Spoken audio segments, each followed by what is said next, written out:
Bonsoir à toutes et à tous, je suis Natacha Ruiz, co-auteure du guide de la mode éco-responsable et fondatrice de Poesia.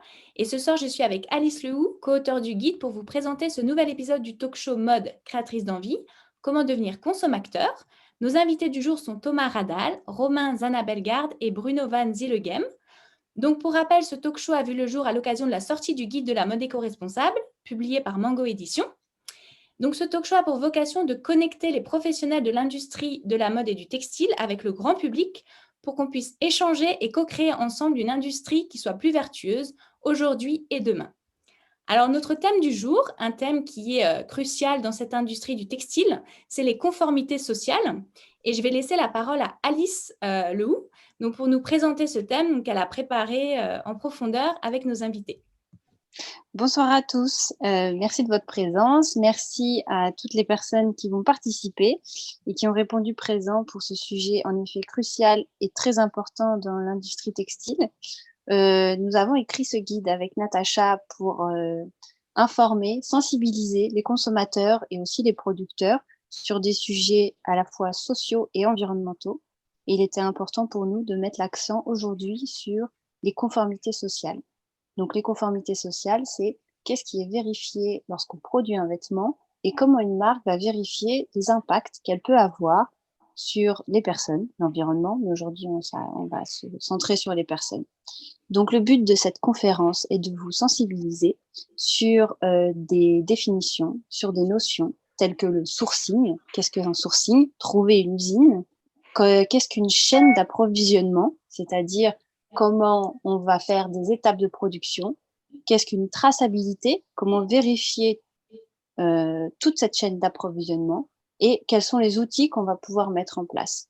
Donc le but de cette conférence aujourd'hui est que tout le monde puisse comprendre comment est fait un vêtement et qui est derrière et comment on peut vérifier quels sont ses impacts.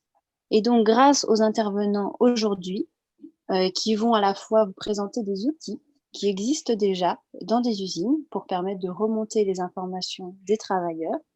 Ensuite, comment tracer une chaîne d'approvisionnement, c'est-à-dire comment savoir où sont les usines qui vont faire à la fois les dernières étapes de production, mais aussi le tissage, le filage et la matière première. Et enfin, comment peut-on comprendre et vérifier les besoins des personnes qui travaillent en usine de confection. Donc, merci à vous tous d'être là.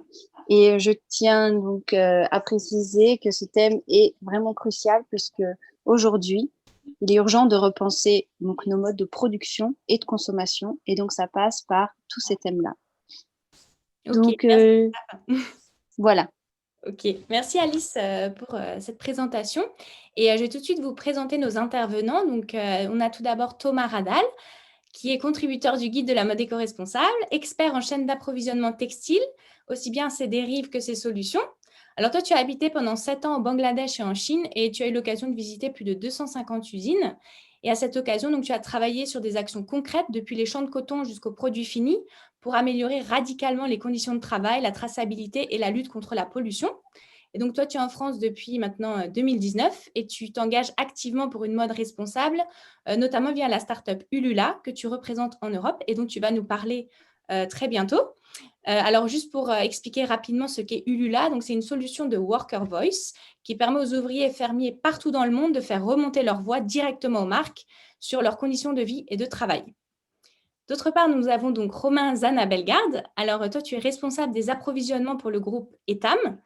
Passionné des enjeux de mode responsable, tu as pour ambition de transformer l'industrie de la mode en proposant des solutions plus responsables, équitables et bien sûr en ligne avec une économie circulaire. Et donc, tu vas nous parler pendant ce talk show notamment des engagements du groupe Etam et comment au quotidien, toi, tu interviens dans ce projet de transparence que met en place ce groupe. Et pour finir, donc, nous accueillons Bruno Van Zillegem. Donc, toi, tu es depuis fin 2018 Head of Sustainability chez Stanley Stella. Donc, pour ceux qui ne connaîtraient pas, c'est une jeune marque belge de vêtements destinés au marché des professionnels, dans tout ce qui est retail, merchandising et promotion. Donc, toi, après une carrière dans le monde de la communication, tu découvres l'univers textile en 2016 et tu rejoins donc Stanley Stella, créé par Jean Chabert. Et aujourd'hui, tu es à la tête d'un département de 5 personnes pour une entreprise qui a environ une centaine de personnes. Et ton but, c'est de guider ton équipe au quotidien, justement, pour transformer en actions concrètes l'approche humaine et responsable de l'industrie textile au cœur de l'ADN de la marque Stanley et Stella.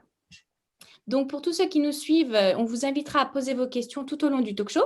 Et bien sûr, nos intervenants y répondront à la fin. Et tout de suite, on va donner la parole à Thomas pour nous parler justement des principales non-conformités sociales qu'on peut retrouver dans cette industrie textile. Oui, bonsoir à tous. Merci de m'avoir invité en tant que panéliste pour partager mon expérience. C'est une super initiative.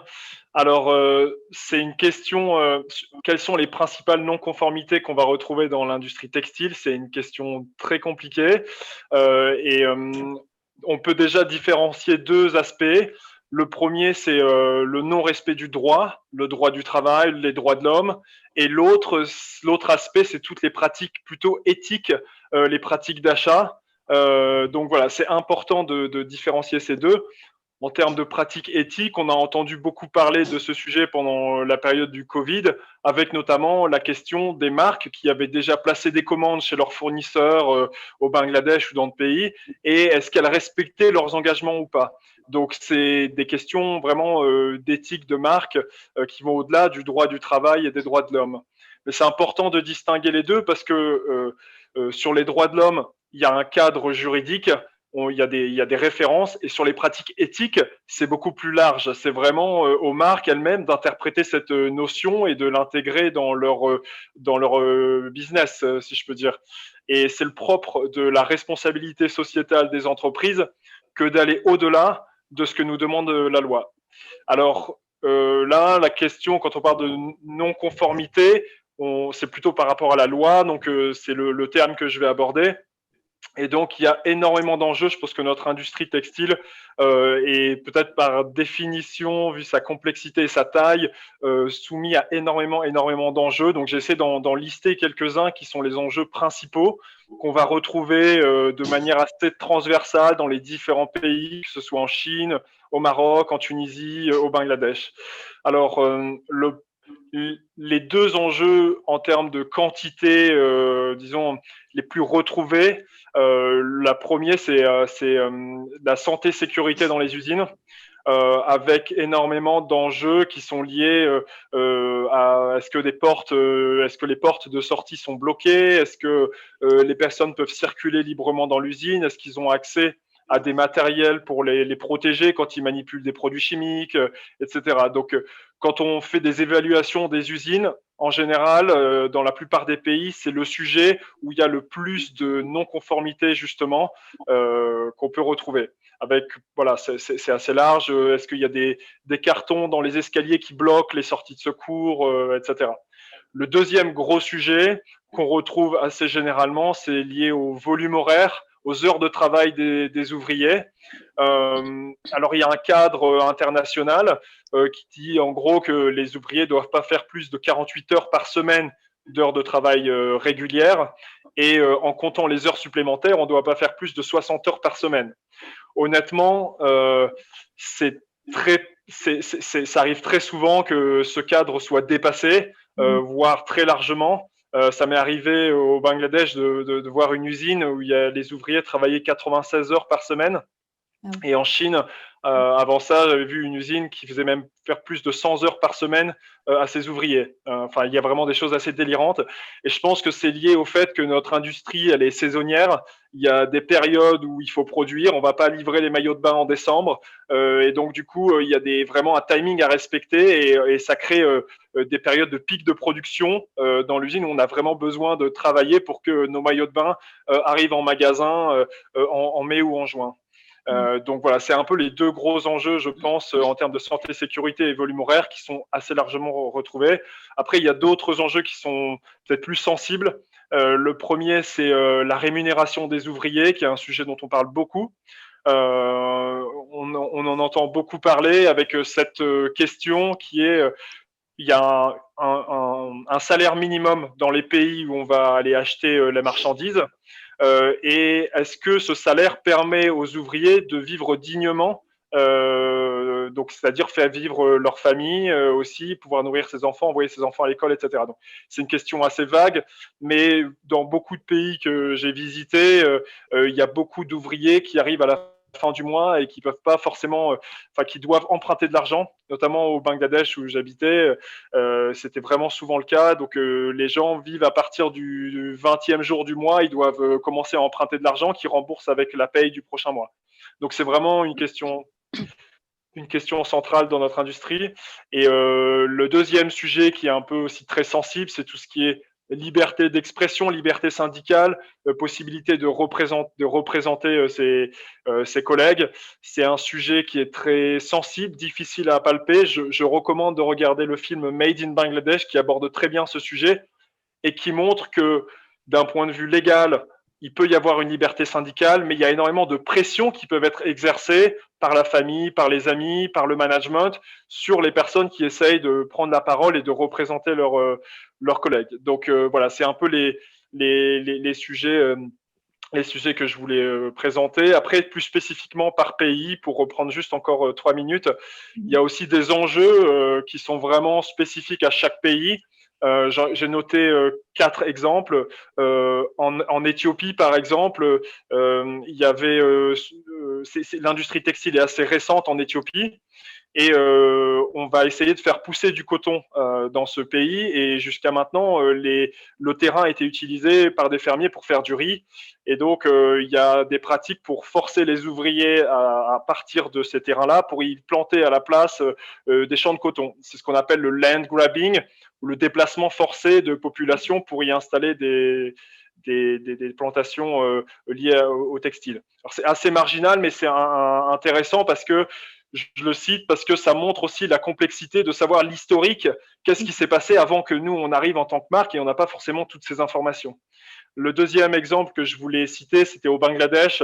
Il y a beaucoup d'enjeux de nutrition des ouvriers. C'est vraiment un très gros sujet. Je pense que Bruno en parlera aussi tout à l'heure. Il y a énormément d'anémie. Les ouvriers se nourrissent beaucoup à base de riz. Et il y a des études qui ont été faites qui montrent qu'il y a 60% des ouvrières qui auraient des moments d'anémie dans la journée, donc qui se sentent faibles. Et donc c'est quelque chose d'assez grave, 60% des ouvrières qui sont atteintes d'anémie. Le troisième sujet, c'est au Cambodge, il y a des ouvriers qui sont transportés jusqu'aux usines par pas vraiment un système de bus, mais c'est des camions et il y a beaucoup d'accidents sur la route. Donc voilà, il y a des usines qui sont un peu à l'extérieur de la ville et donc il y a un besoin tous les jours d'amener et de faire revenir ces ouvriers. Et il y a énormément d'accidents avec plus de 100 morts par an.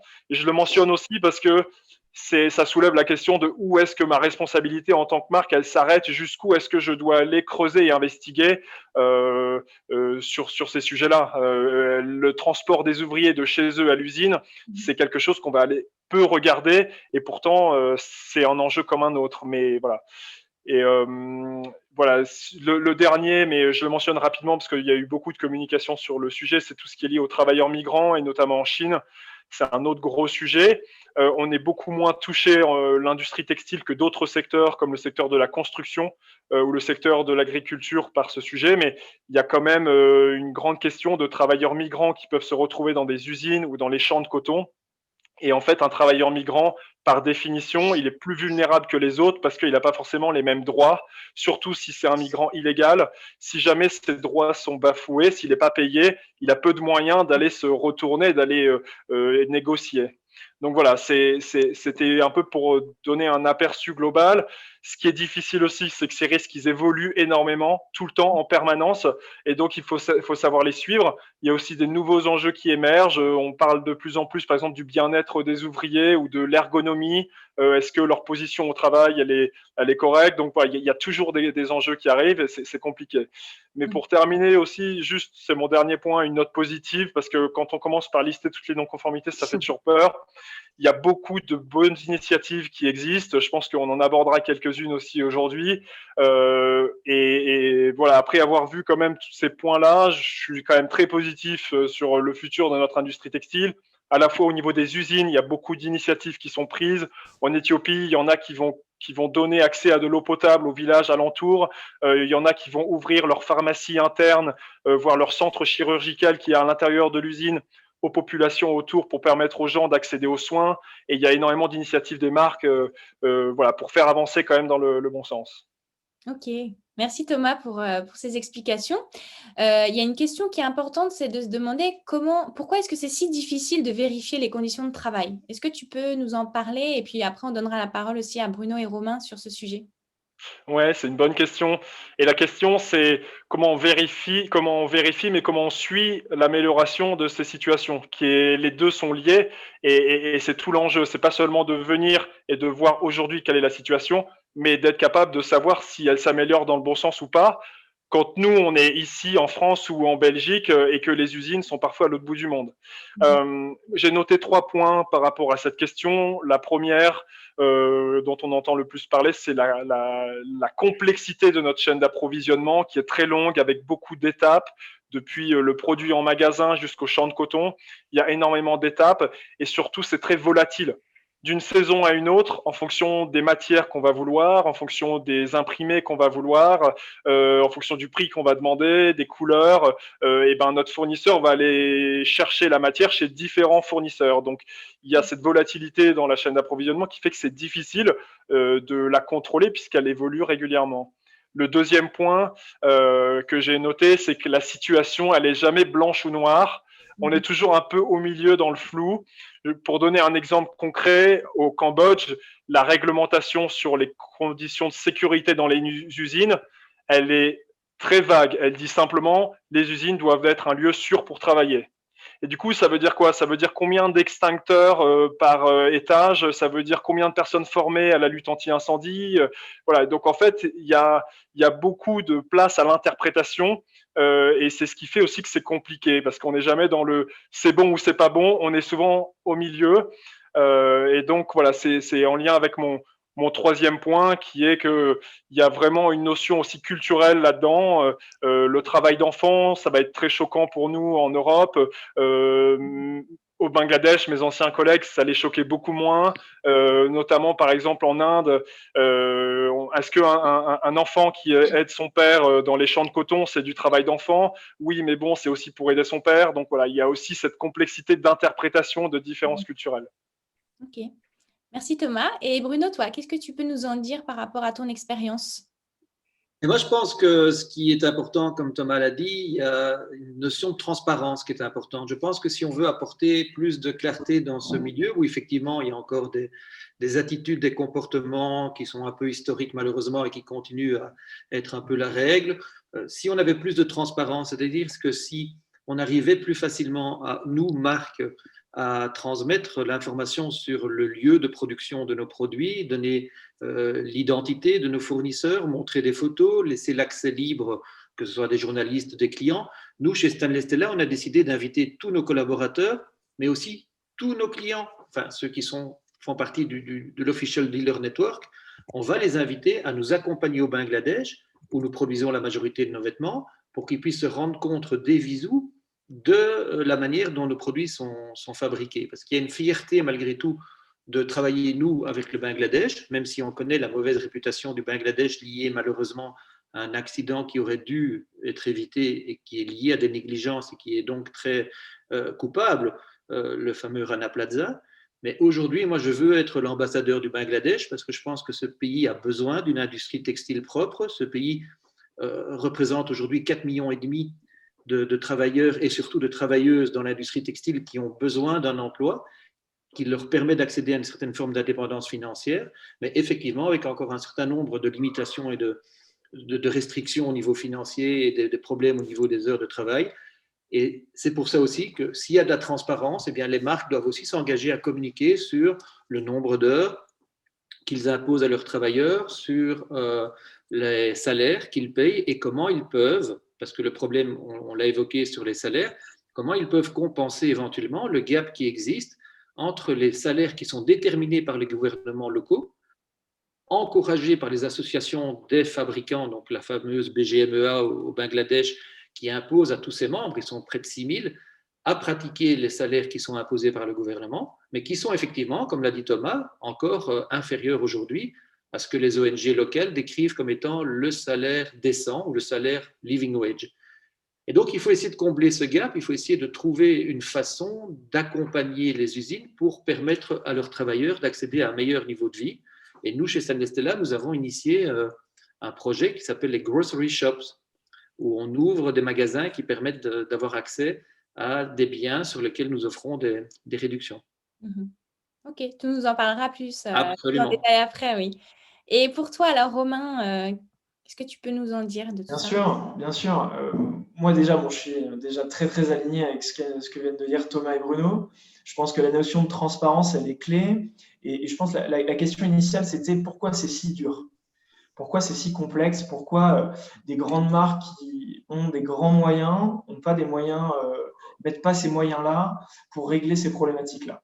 Et c'est une question qui est tout à fait légitime, et je pense qu'il s'explique par le fait que ces usines, c'est pas les usines des marques. Déjà, je pense que c'est déjà un point important à dire, c'est que une marque comme Etam, comme tant d'autres, ne va pas ou peut posséder d'usine. C'est-à-dire que c'est pas une structure qui fait partie de la marque. Et donc, on va travailler dans une notion de partenariat. On va travailler avec un fournisseur. Donc, on va faire confiance, on va avoir besoin de transparence, on va avoir besoin de créer des liens. Et pour ça, en fait, c'est toute cette notion de partenariat qui a besoin d'être entretenue pour pouvoir se dire, bah, effectivement, la personne chez qui on va faire produire cette pièce-là, ce t-shirt, voilà, cette lingerie-là pour Etam, eh ben, il respecte notre charte. Et on pense que dans le temps, ce fournisseur, il a les capacités et on va dire l'état d'esprit pour évoluer positivement, parce que encore une fois, l'objectif, c'est pas juste se dire l'usine est parfaite. Il n'y a pas d'usine parfaite.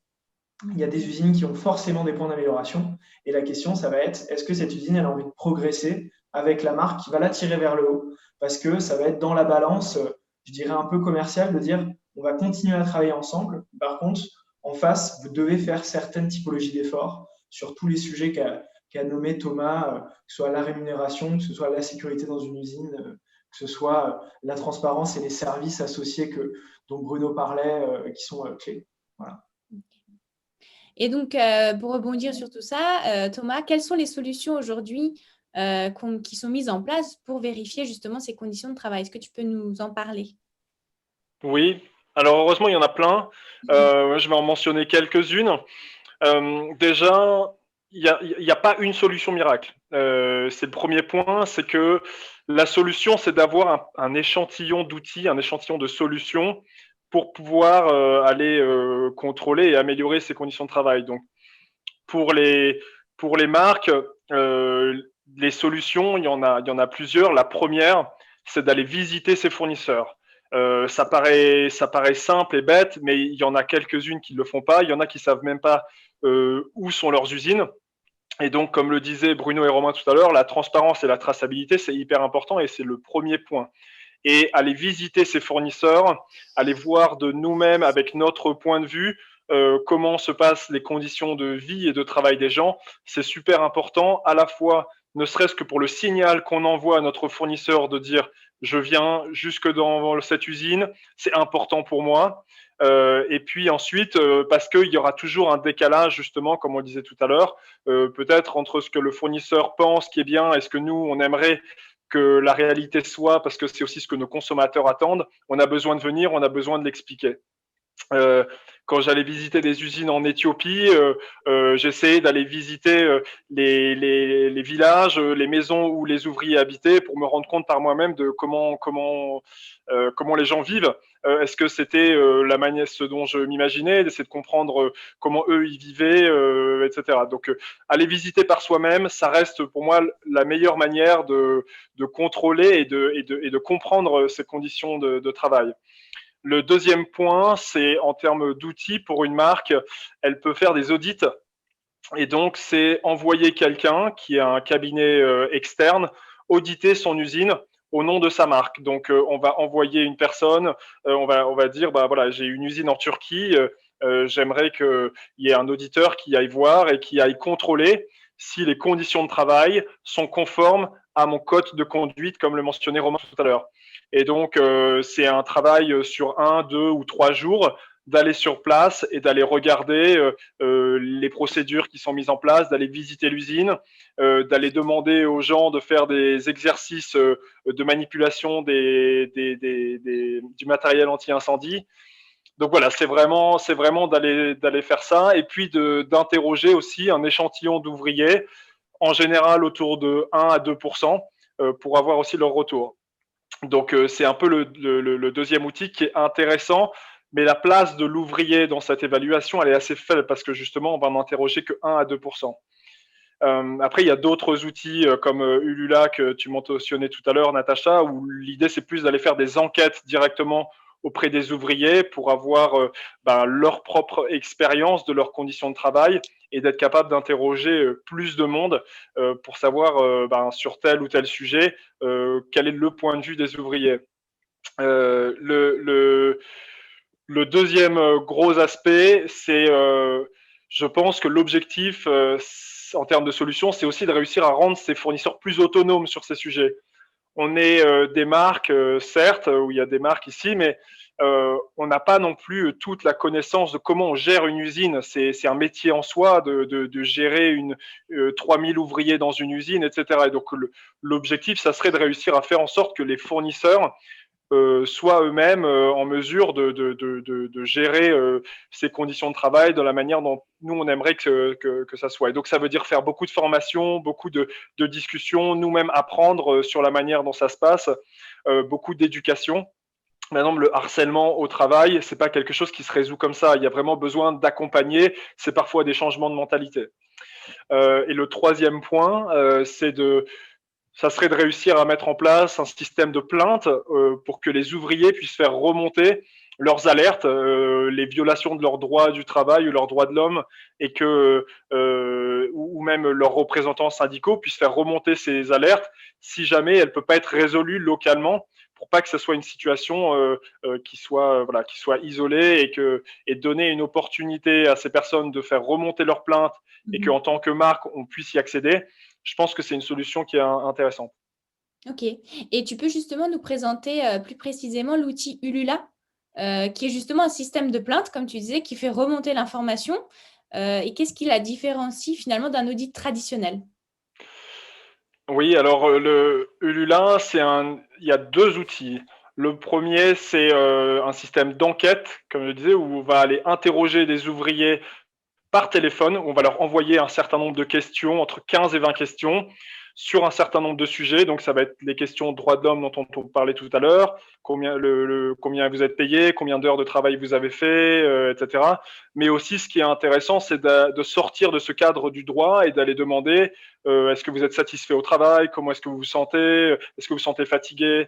Voilà, donc, l'idée, c'est de pouvoir, via ces enquêtes qu'on envoie par téléphone, avoir vraiment un aperçu auprès de 80% des ouvriers. C'est l'objectif de taux de participation qu'on cherche, entre 40 et 80% des gens qui nous disent voilà ma réponse à moi en tant qu'ouvrier.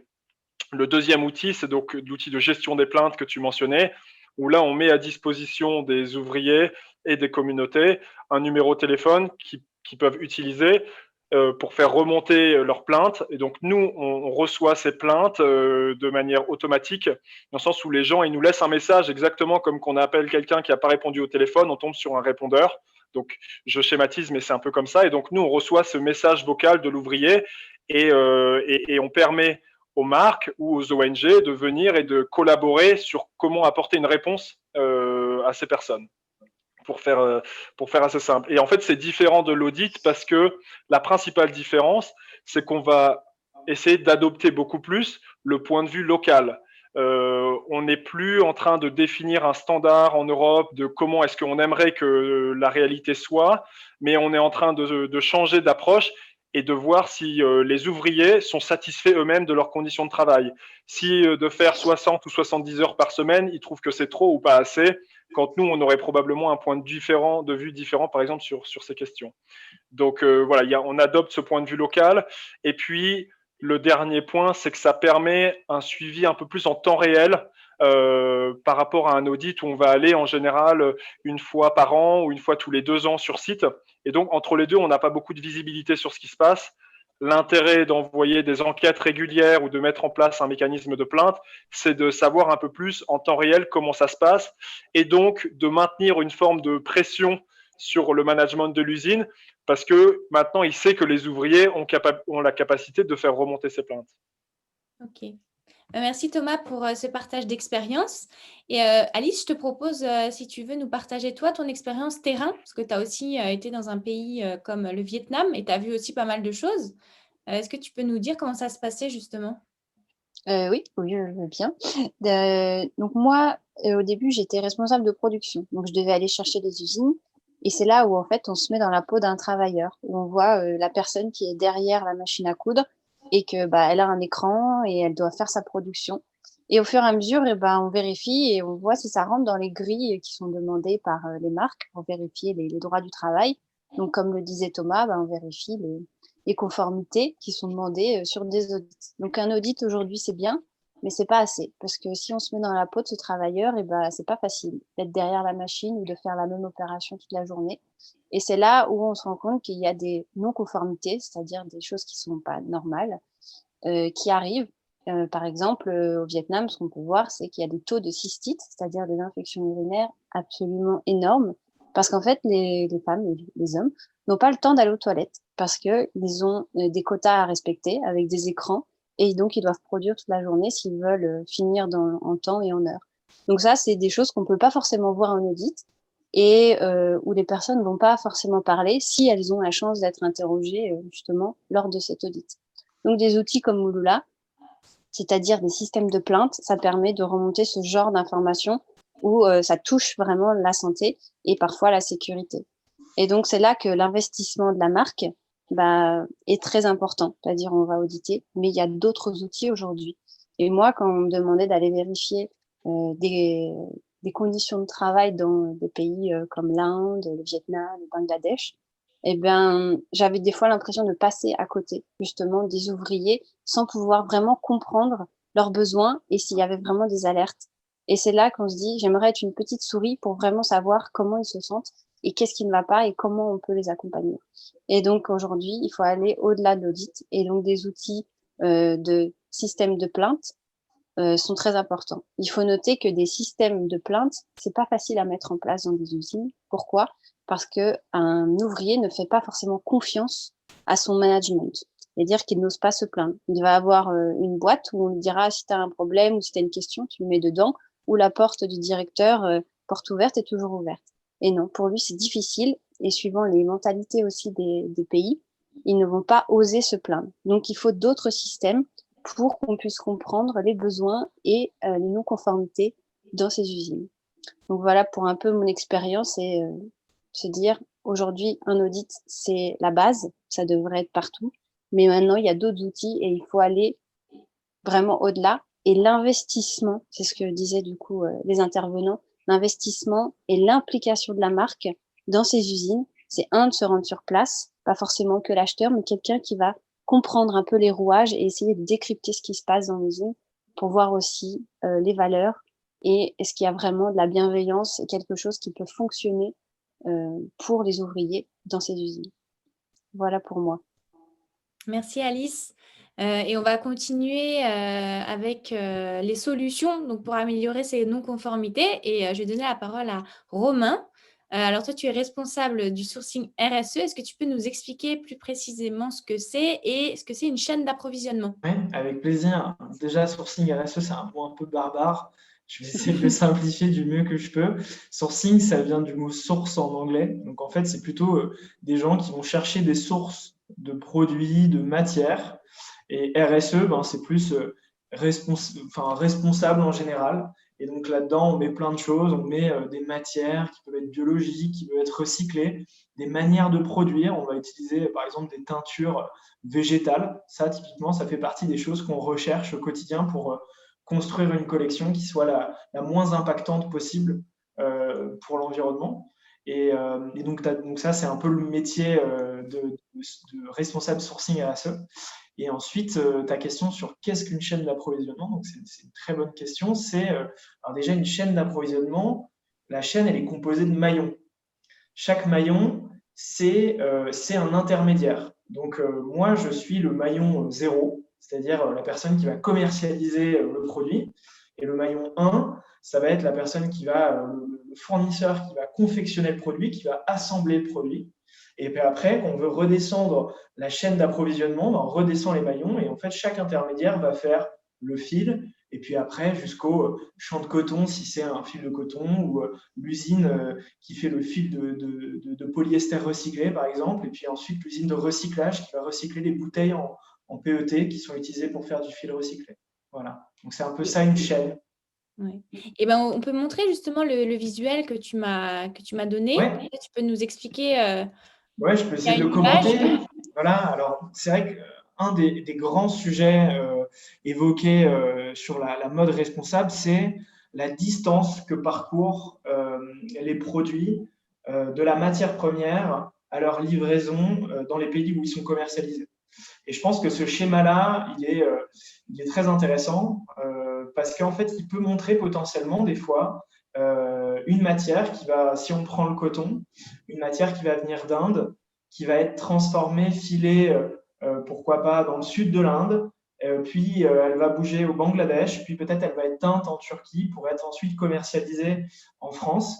Et donc en fait, on voit que il y a des grands écarts de distance entre ces différentes chaînes d'approvisionnement. Et donc, le travail aussi du sourcing responsable, c'est comment est-ce qu'on arrive à remettre un peu de logique dans ces chaînes d'approvisionnement et on essaie de se dire, ben voilà, où est la matière première? On essaye de transformer le plus possible des opérations dans le même pays, dans une même zone, et ensuite la commercialiser, de la transporter par des modes de transport qui soient pas l'avion, mais plutôt le bateau, qui est aujourd'hui le mode de transport le moins impactant pour l'environnement en ce moment.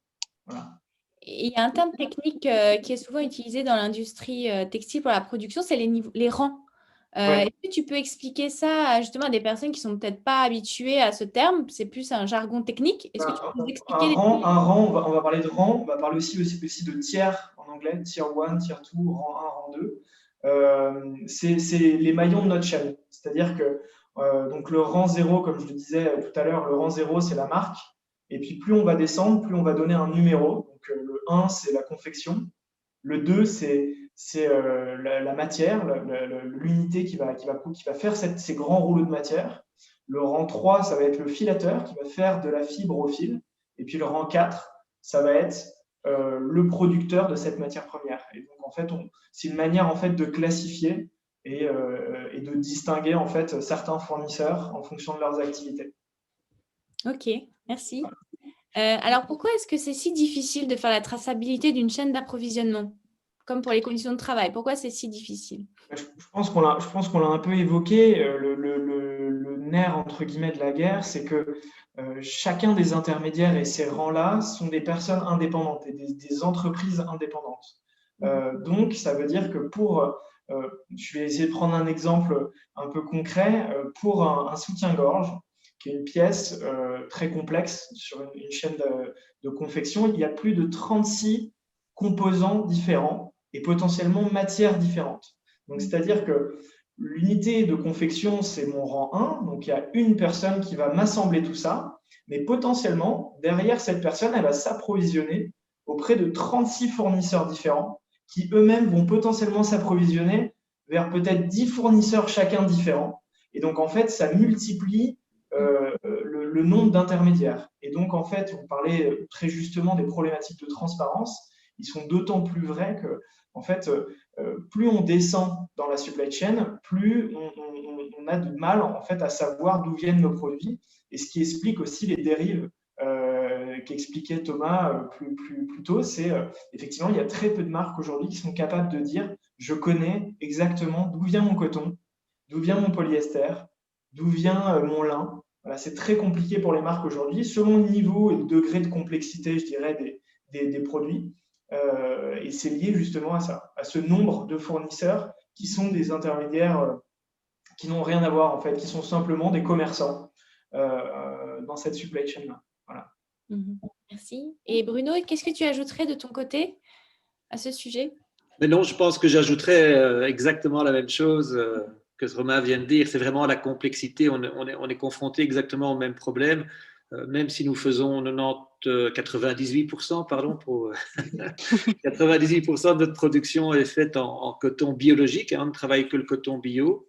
Et il faut savoir que le coton biologique qui provient d'Inde est produit par des agriculteurs qui cultivent un petit hectare de terrain et on fait à peu près un rendement de 1000 kg l'hectare. L'année prochaine, on pense que l'on va produire à peu près 15 millions de pièces de vêtements. C'est à peu près 15 millions aussi de kilos de coton dont on a besoin. Donc, on se rend compte que si un fermier fait 1000 kilos et qu'on achète 15 millions de kilos, il faut 15 000 fermiers, 15 000 hectares et donc 15 000 fermiers pour produire la quantité dont Stanley Stella a besoin. Je n'aurai jamais assez de temps dans ma vie pour aller rencontrer ces 15 000 fermiers, pour les identifier, pour négocier avec eux un contrat, une relation de travail, pour essayer de vérifier leurs conditions de vie et l'amélioration que je pourrais leur apporter. Donc malheureusement, on est confronté à des problématiques d'ordre physique et quantique, je dirais, de nombre.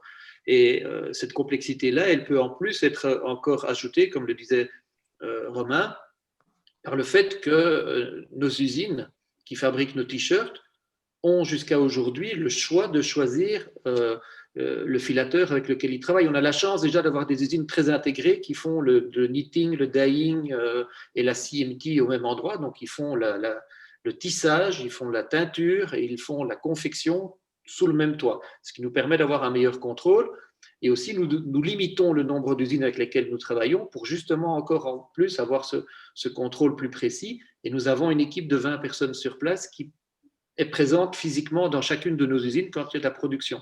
Pour répondre au point évoqué par Thomas, qu'il faut visiter ces fournisseurs, nous les visitons et nous sommes même physiquement présents à chaque moment où une production est faite pour nous. Et donc, ces usines qui ont le choix d'aller acheter leur fil chez le spinner, chez le filateur qu'ils souhaitent, elles peuvent changer d'une semaine à l'autre ou de 6 mois en 6 mois. Et donc, nous faisons un mapping et de temps en temps, on voit que ce mapping s'oriente de façon tout à fait différente. Et donc, si on change de spinning mill, ça veut dire que derrière, c'est sans doute un autre trader, un autre broker ou une autre ginning mill. Et alors qu'on pensait que notre coton venait de Gujarat, tout d'un coup, on se rend compte qu'il vient du Madhya Pradesh ou de Telangana.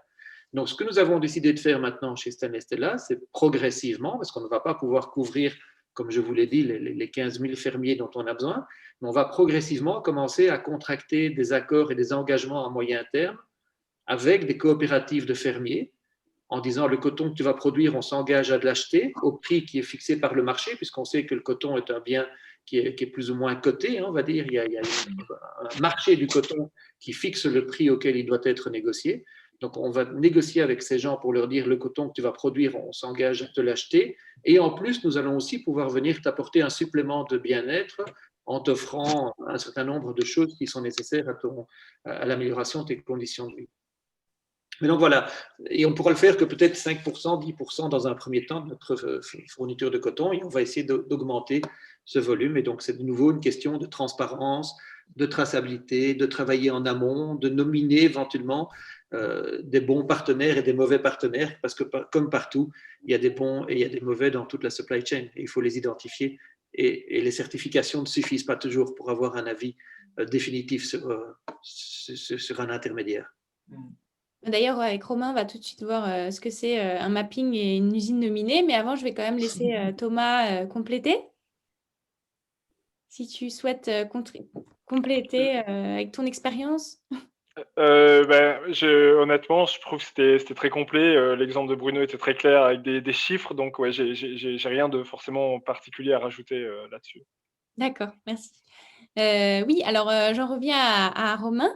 Alors toi, au sein de ETAM, vous avez mis en place toute une démarche de traçabilité. Alors comment vous assurez justement que les conformités sociales sont bien respectées et que les usines sont fiables en fait? Je pense que de manière très simple, déjà, il faut connaître ces usines. Ça, c'est la première chose, et ça, c'est l'objectif de connaître son rang 1, qui sont les personnes avec qui on contractualise. Et d'ailleurs, c'est un devoir légal. Depuis, donc, le devoir de vigilance en France nous oblige à connaître et à maîtriser ces enjeux sociétaux avec les personnes avec qui on contractualise. Donc ça, c'est la première étape, c'est connaître avec qui on travaille. Ça peut paraître tout bête, hein, mais il y a beaucoup de marques qui ne savent même pas avec qui elles travaillent parce qu'elles passent par des agents. En fait, c'est une pratique qui est assez ancienne où en fait, un agent, c'est un intermédiaire qui va vendre un produit et qui va négocier un prix. Il va dire voilà, je suis capable de te faire un t-shirt à 3 €. Et puis après, il va aller chercher l'usine qui va accepter de prendre la commande de ce t-shirt à 3 €. Donc, c'est-à-dire qu'au moment où en fait, l'acheteur, le chef de produit, qui passe cette commande, il n'a aucune idée de où est-ce qu'elle va être produite. Donc en fait, il faut casser toutes ces démarches qui sont pour moi anciennes et pas tournées vers le futur. Et donc pour faire de la traçabilité, il faut donc connaître ces différents intermédiaires et s'assurer des conditions de travail. Donc on a parlé des moyens de le faire via des audits sociaux. Donc ça, c'est ce qu'on met en place. Nous, on travaille avec 500 usines. Donc Bruno, vous travaillez avec je ne sais pas combien d'usines, mais nous, c'est 500. On a parlé de bonnes pratiques comme le fait d'avoir des personnes en local. Donc nous, on a des bureaux de sourcing dans chacun des pays, des gros pays de production dans lesquels on travaille. Donc ça, c'est essentiel. Je pense qu'un audit, comme on l'a dit, c'est loin d'être perfectible. Enfin, c'est clairement perfectible. C'est-à-dire qu'il faut s'imaginer qu'un audit, c'est une personne qui va se rendre potentiellement en moyenne 2 jours dans une usine sur 2 ans. Donc, en fait, ce qui se passe au milieu, si on n'a personne qui va, si on n'a personne de confiance qui est capable de se rendre compte de la situation, qui est formé à identifier des problèmes, on passe complètement à côté. Et donc, tout ce travail, on ne le fait pas. Donc, ça passe par ça. Donc, déjà, auditer 100% des 500 usines avec lesquelles on travaille, avoir des personnes en local qui visitent chacune de ces usines de manière régulière. Et ensuite, ça va être, les 500, c'est mon rang 1, c'est mon fameux maillon 1. Donc, vous imaginez combien j'en ai en maillon 2. Aujourd'hui, on fait ce travail de mapping pour redescendre, justement, connaître ces différents intermédiaires. Mais le vrai travail qu'on doit faire, c'est vraiment d'établir des relations de confiance et de partenariat avec ces fournisseurs de rang 1 pour qu'ils redescendent et qu'ils vérifient ces problématiques auprès de leurs fournisseurs de rang 2. Donc, ça, c'est une manière d'adresser le sujet. Et après, on passe aussi par des certifications qui sont aussi un moyen, je dirais, indirect, et qui est encore une fois perfectible, de vérifier une partie d'un cahier des charges sur ces sujets sociaux et environnementaux. Voilà. Est-ce que tu peux justement nous préciser plus ce que c'est un mapping? Donc, je vais montrer l'image. Comme ça, tu nous expliques le terme. Ouais, ce sera plus simple. Voilà. Donc nous, en fait, on a utilisé un mapping, encore une fois, un terme un anglicisme, c'est faire une carte, c'est cartographier. En fait, ça sert juste à dire où sont géolocalisées les usines avec lesquelles je travaille. Et donc, nous, on est passé par une association qui s'appelle l'Open Apparel Registry, qui est une carte en open source et en fait qui référence toutes les usines de certaines marques qui décident de participer. Donc, à date, ils ont plus de, je crois que c'est quasiment 40 000 ou 45 000 usines, ce qui est assez conséquent.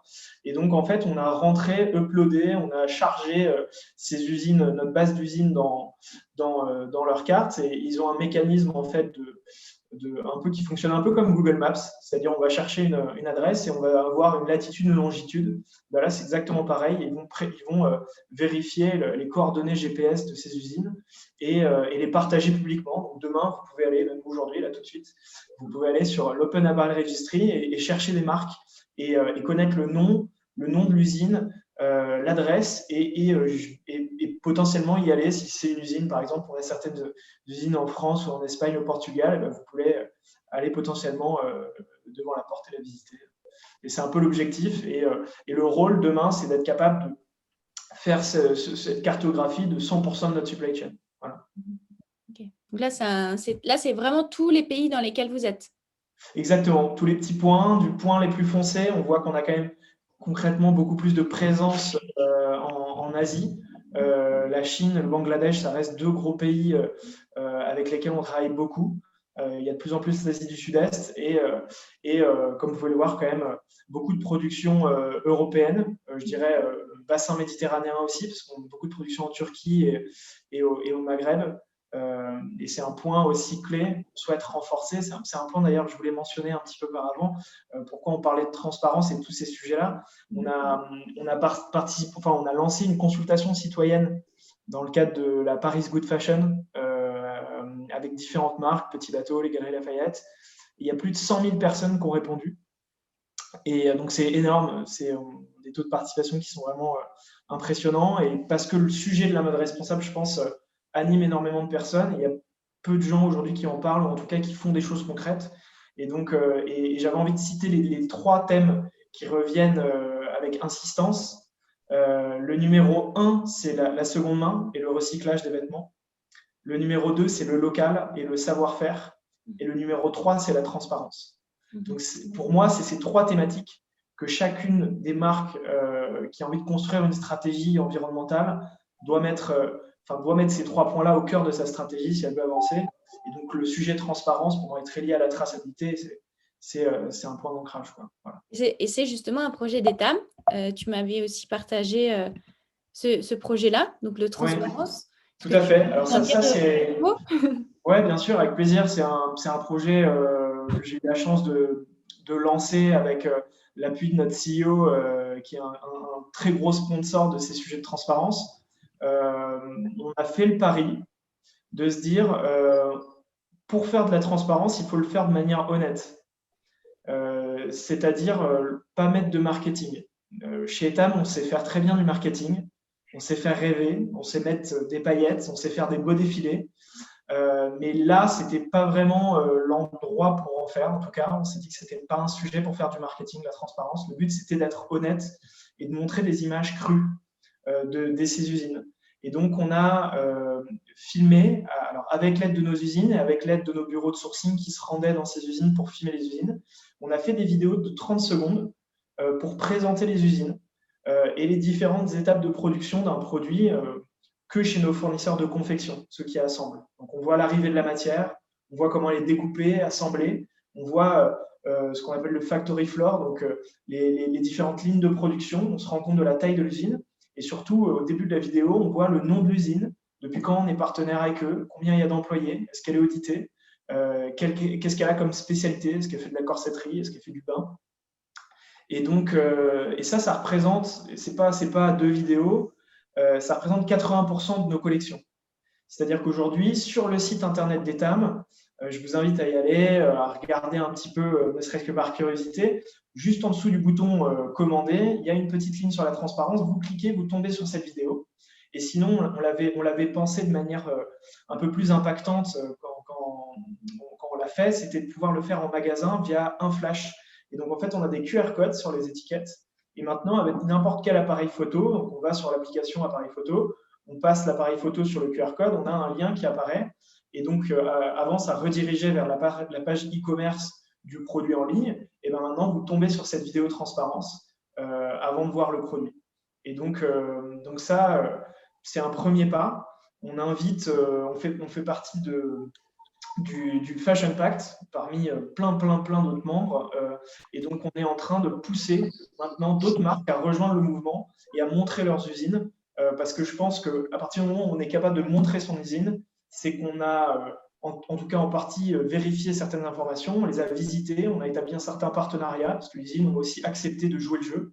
Et on était agréablement surpris de se rendre compte que les usines qui ont partagé ces vidéos l'ont fait vraiment de bon cœur et étaient fiers de partager en fait leurs informations, parce que c'est aussi une notion de fierté. On parle beaucoup d'usines et de confection de manière négative. Et je pense qu'avec Bruno et Thomas, on a un peu ce sentiment de se dire on va aussi se battre pour ceux qui font les choses bien. Et il y a des usines qui sont incroyables. Il y a des usines magnifiques au Bangladesh. Il y a même les plus belles usines au Bangladesh aujourd'hui dans le monde. Et je pense que c'est important aussi de revaloriser ceux qui jouent le jeu par rapport à ceux qui jouent le jeu. Voilà. Et juste avant, Bruno, il a parlé d'usine nominée. Est-ce que tu peux nous dire ce que c'est justement une usine nominée ? C'était un très bon point. Il a également parlé d'intégration, une usine qui est intégrée. Donc moi, je vous ai expliqué les différents maillons. Et une usine intégrée, elle va avoir 2-3 maillons sous le même toit. C'est-à-dire qu'elle va assembler, mais elle va aussi faire la matière, elle va aussi faire le fil potentiellement, ou elle va aussi le teindre. Et une nomination, c'est quand... Alors, encore une fois, c'est des termes un peu spécifiques au métier, mais on va nominer quand on travaille à façon. Donc, je mets entre guillemets « à façon ». Donc, il y a 2 manières de travailler généralement dans le textile. Soit on achète un produit fini, on va commander le t-shirt en taille M blanc avec le petit col en V à une usine, ou alors on va travailler plus en amont et on va choisir la matière, on va choisir le petit écusson, on va choisir la dentelle, par exemple, s'il s'agit d'un soutien-gorge, et on va acheter toutes ces accessoires, ces matières, et on va demander à une personne de les assembler. Donc ça, c'est nominé. Quand on nomine une matière, ça veut dire qu'on dit je veux telle matière, telle référence, parce que je l'ai choisie, c'est la qualité que je veux, elle est en coton bio de tel fournisseur que je connais bien. Donc c'est aussi une bonne pratique à la fois pour la transparence parce qu'on va à un échelon en dessous, et aussi ça nous permet de garantir toutes les problématiques sociétales et environnementales en nominant, parce que c'est-à-dire qu'on a une relation avec ce fournisseur en direct. Voilà. Ok. Et quel autre outil est-ce que vous utilisez pour continuer la traçabilité de vos produits au-delà du rang 1? C'est une bonne question. Aujourd'hui, donc, comme vous l'avez vu, le premier outil qu'on a, c'est un mapping, donc une cartographie. Donc là, vous allez me dire, OK, bon, super, tu as mis des points bleus sur une carte, très bien.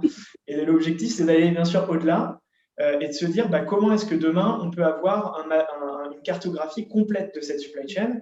Et comme vous l'avez vu, donc 500 usines, Bruno, 15 000 fermiers. Avec demain, on n'y arrive pas. Donc, on s'est dit qu'il fallait passer par des outils. Et donc, heureusement, il y a plein de nouveaux outils aujourd'hui qui existent. Nous, on a choisi un qui s'appelle TrustTrace, qui est une solution de traçabilité qui permet, grâce à une plateforme digitale, de collecter une masse de data, une masse de données plus importante pour pouvoir la traiter, la vérifier, et grâce à des outils informatiques, de vérifier de l'information de manière automatisée. Donc, en fait, c'est faire un travail qu'une personne fera sur 20 usines, sur 2000 demain. Alors, évidemment, les outils ne remplaceront jamais un cerveau. Nous, on utilise, et donc ce que vous voyez là à l'écran, c'est nos fameux maillons. Donc, on a notre pull, on a potentiellement ce qui s'appelle fabrique tout à gauche, fabrique pull, donc matière en laine. Et puis après, quand on descend, on a le fil, la fibre et notre petit mouton qui est peut-être en Nouvelle-Zélande ou ailleurs, qui a été tondu pour faire cette fibre. Et donc, en fait, l'objectif, c'est que nous, on fasse la même chose grâce à cet outil en descendant échelon par échelon notre supply chain sur des collections éco-responsables.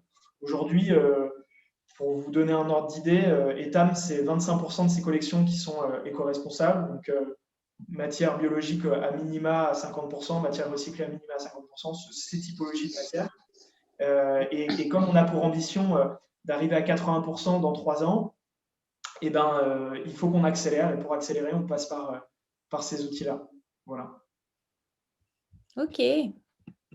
Merci Romain de nous avoir partagé ce que vous faites au quotidien avec un gros groupe comme Etam. Donc, c'est encourageant de voir les actions concrètes et pas juste du greenwashing. Donc, merci pour ce partage. Voilà. Et donc, maintenant, je propose que Bruno, tu nous parles d'un exemple concret de Stanley Stella aussi. Est-ce que tu peux nous parler justement des engagements de la marque? Qu'est-ce qu'elle fait au quotidien? Et après, on va parler plus précisément d'un des pays de production dans lesquels vous travaillez. Oui. Mais justement, je pense que ce qu'on a évoqué jusqu'à maintenant, on l'entend bien, que l'important, c'est d'être un acteur, c'est-à-dire d'être dans le concret. On l'a dit, des certifications peuvent apporter un certain niveau de réassurance pour le consommateur, mais ne vont pas résoudre les problématiques au quotidien. Je pense que le premier engagement qu'on a pris chez Stanley Stella, c'était il y a 9 ans, et à cette époque-là, c'était encore beaucoup plus rare qu'aujourd'hui, c'était d'être un pur player de coton biologique. Donc, la première décision, on est actif principalement dans tout ce qu'on appelle les basiques, c'est-à-dire qu'on fait principalement du t-shirt, du sweatshirt destiné à être décoré, comme on l'a dit, pour le marché retail, pour le marché promotionnel ou merchandising. Et donc, ce marché est un marché prix essentiellement. C'est un marché un peu low cost, si on veut comparer. Et donc, nous avons pris le parti pris à la fois d'apporter de la qualité, d'apporter des couleurs, mais aussi d'apporter une qualité au niveau de la responsabilité en ne travaillant que le coton biologique, sachant que le coton conventionnel est un produit qui doit nécessiter énormément d'engrais chimiques, de pesticides chimiques, et que beaucoup de fermiers souffrent de toxicité, de problèmes de stérilité, de problèmes de cancer liés à l'ingestion de ces produits toxiques. Donc, le choix du coton bio était un choix courageux et audacieux, parce que le coton bio, malheureusement, c'est moins de 1% de la production mondiale de coton annuellement. On est à 0,7-0,8% aujourd'hui. Donc, c'est un produit qui est relativement rare, qui n'est pas suffisamment non plus bien rémunéré auprès des fermiers. Donc, il y a peu de volonté des fermiers existants d'aller vers l'organique parce que c'est plus compliqué. On ne peut pas utiliser de l'herbicide pour enlever les mauvaises herbes, on est obligé de le faire à la main. C'est assez complexe. On doit fabriquer son propre engrais biologique, et ça passe par des résidus de culture, mais ça passe aussi par des excréments d'animaux. Il faut macérer, il faut mélanger. Donc c'est quand même assez technique et c'était quand même assez artisanal, on va dire. Et donc c'est pas très tentant pour les jeunes fermiers indiens aujourd'hui qui disent enfin pourquoi faire tout ça alors qu'il suffit d'un coup de spray pour pouvoir avoir un champ qui est vierge de toute mauvaise herbe. Donc on a choisi ce coton bio parce qu'on pensait que c'était véritablement le choix du futur et qu'on avait une meilleure conviction, et je dirais, et qu'on était vraiment dans cet acte concret. C'est meilleur pour le sol, c'est meilleur pour la santé du fermier, c'est meilleur donc pour la planète, pour les eaux qui vont traverser le champ. On sait qu'en Inde, c'est la mousson au mois de juillet, au mois d'août. Il y a des millions de litres qui passent à travers les champs. Si les champs sont infectés de produits toxiques, tout ça va amener cette eau polluée dans les nappes souterraines. Donc, ça, c'est le premier choix. Deuxième choix, c'est de se dire, mais comme on l'a dit, je pense qu'aujourd'hui, il y a très peu d'usines textiles dans n'importe quel pays qui pratiquent véritablement des rémunérations qui soient tout à fait équitables. Dans beaucoup de pays, il y a encore un delta prix qui est assez important entre la rémunération et ce qu'on considère comme le living wage. Et donc, il faut trouver des engagements concrets pour essayer de réduire cette différence. Et donc ça, on l'avait évoqué ensemble tout à l'heure, une initiative que nous avons prise concrète de nouveau pour essayer de combler ce gap, c'est de permettre à nos ouvriers d'accéder à des biens de première nécessité. Je pense que Thomas le rappelait tout à l'heure, les problèmes d'anémie, de mauvaise nutrition dans des pays comme le Bangladesh, le Laos, le Myanmar, etc. sont assez fréquents. Et donc, il faut aider ces gens à avoir accès à de la nourriture de qualité. Donc, on offre des paniers composés de lentilles, d'huile de soja, de riz, et que l'on propose à des prix tout à fait réduits pour que, à la fois, on améliore le pouvoir d'achat des ouvriers. Voilà, ça, hein? C'est exactement ça. Voilà, là. On voit les sachets de Stanley Stella, on voit les ouvriers qui font la file. Ils ont droit évidemment à un basket à l'occasion de l'opération que l'on mène, et puis on renouvelle ce type d'opération de façon régulière dans chacune de nos usines. On voit ici qu'il y avait 50% de réduction qui était offert sur ce basket-là. Donc voilà, ce sont des initiatives dont on est très fiers parce que c'est de l'action. Il y a malheureusement dans notre industrie textile beaucoup de greenwashing, que j'ai plutôt tendance à appeler du bullshitting parfois, et on montre des beaux certificats, et comme Romain le disait tout à l'heure, un certificateur vient une fois tous les 3 ans, et je prends l'exemple qui a été évoqué par Thomas tout à l'heure, les problèmes d'incendie et de sécurité incendie. Effectivement, l'auditeur va venir et va voir qu'il y a des portes coupe-feu, et il va dire check sur son rapport. Et puis le problème, c'est qu'au Bangladesh, il y a régulièrement des coupures de courant et que donc les portes en coupe-feu qui sont attachées avec des aimants se ferment de façon un petit peu trop fréquente. Alors que font les ouvriers? Ils mettent des blocs en bois pour empêcher les portes de se fermer quand il y a des coupures de courant. Mais ce qui veut dire qu'elles seront aussi inopérantes le jour où il y a un incendie et qu'il y a une nécessité de les utiliser. Nos équipes, qui sont présentes, comme je l'ai dit tout à l'heure, régulièrement sur les sites de production, vont faire ce check-là aussi. Donc, c'est complémentaire. Je ne dis pas que ça remplace. Je pense qu'il y a des initiatives qui sont tout à fait complémentaires et qu'une présence physique régulière permet aussi d'accompagner, sans vouloir être donneur de leçons ou dire qu'on a raison et qu'on connaît mieux les choses qu'eux, mais c'est créer ensemble. On est dans une logique de partenariat et de construction ensemble d'un avenir meilleur pour nos ouvriers. Oui, donc parce que justement, vous fabriquez principalement au Bangladesh. Oui. C'est un pays qui fait quand même polémique avec ce qui s'est passé avec le Rana Plaza. Et concrètement, comment vous faites pour améliorer la vie des ouvriers dans ce pays tellement polémique? Est-ce que c'est aussi horrible que tout ce qui est dit? Comment ça se passe en fait pour vous sur le terrain concrètement? Non, mais on l'a dit tout à l'heure que je pense que certaines des plus belles usines sont au Bangladesh. Je pense personnellement, pour y avoir été très régulièrement et avoir déjà eu l'occasion de visiter d'autres pays de production, que je pense que parfois c'est mieux d'être au Bangladesh que même dans certains pays européens où les conditions de travail et les conditions d'emploi d'enfants sont encore bien plus présentes que dans les bonnes usines de ce pays-là. Donc la première chose à faire, c'est évidemment de sélectionner vos partenaires. Je pense qu'au Bangladesh, comme en Chine, comme au Laos, comme en Turquie, en Grèce, au Portugal, il y a des bonnes usines et il y a des mauvaises usines. Donc la première chose que l'on doit faire quand on est, comme Romain, sourcing manager, c'est de faire à la fois le mapping dont il parle, mais le mapping d'abord des fournisseurs potentiels, en disant voilà, j'ai besoin d'une nouvelle usine, il y a un certain nombre d'acteurs que j'ai identifiés comme étant des state of the art ou des bons praticiens, je vais aller les consulter, vérifier quelles sont les conditions de travail, vérifier les heures supplémentaires, vérifier le medical care, vérifier s'il y a un child care, vérifier s'ils ont des initiatives pour apporter des solutions de transport pour les ouvriers, vérifier si les conditions sanitaires sont respectées. Donc, parfois, ne serait-ce que quand vous faites un tour des usines, aller vérifier la propreté des toilettes, c'est quelque chose d'essentiel. Le respect passe aussi par là. Et donc, les bonnes intentions du management d'une usine peuvent se distinguer à plusieurs niveaux. Dans les usines, par exemple, le medical care et le child care sont quelque part des obligations légales. Il y en a qui le jouent à fond, et vous voyez que toutes les ouvrières qui ont la possibilité d'apporter leur enfant là-bas le font avec plaisir parce que les conditions d'accompagnement et d'encadrement sont excellentes.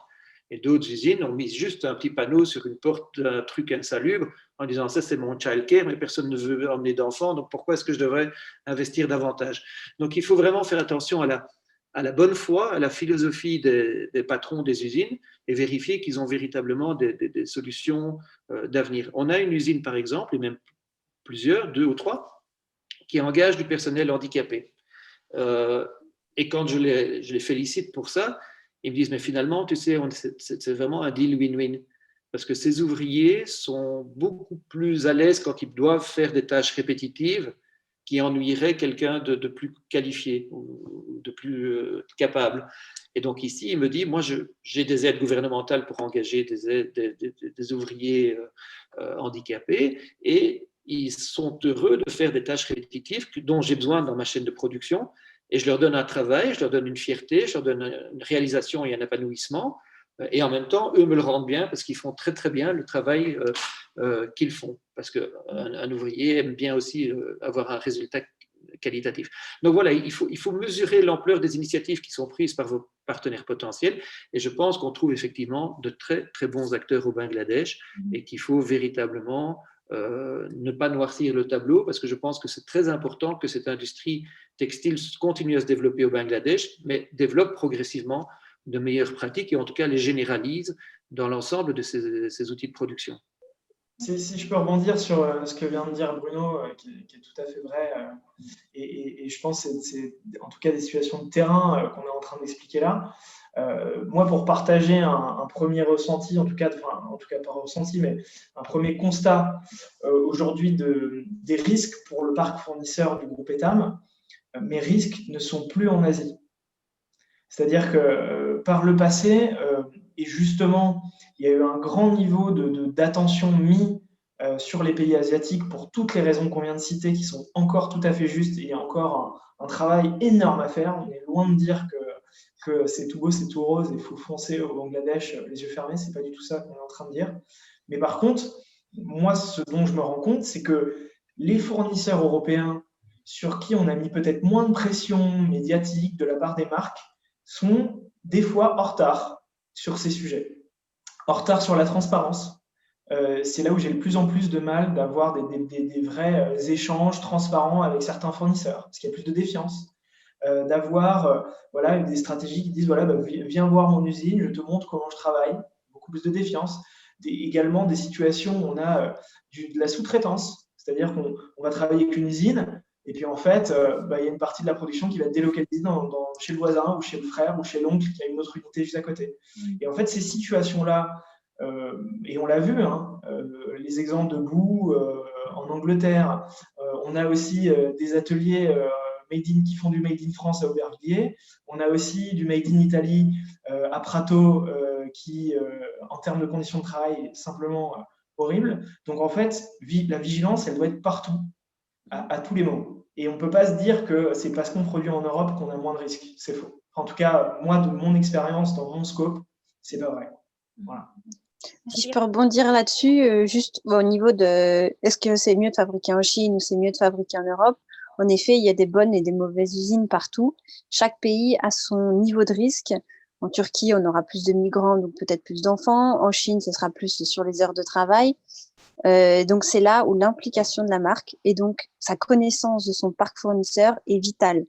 Et donc là, c'est important de dire qu'il y a des bonnes et des mauvaises usines partout. Certes, c'est peut-être pas encore la solution aujourd'hui d'être beaucoup en Asie, mais pour l'instant, on y est et ça crée de l'emploi et voilà. Mais en tout cas, c'est surtout aujourd'hui, chaque marque a cette responsabilité de connaître ses usines et sa chaîne d'approvisionnement pour justement vérifier ses conditions de travail. Et comme on l'a dit, un audit, c'est bien, après on va plus loin au niveau du rang 1.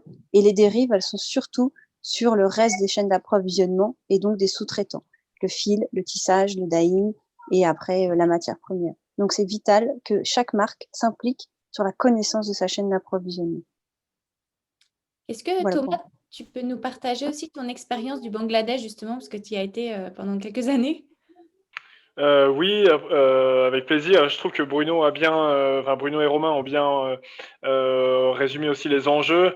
Ce que je trouvais intéressant, c'est que quand j'étais au Bangladesh, on essayait toujours de demander aux fournisseurs de partager leur rapport développement durable. En France, on demande aux entreprises de rendre des comptes et de faire un rapport sur leur bonne pratique de développement durable.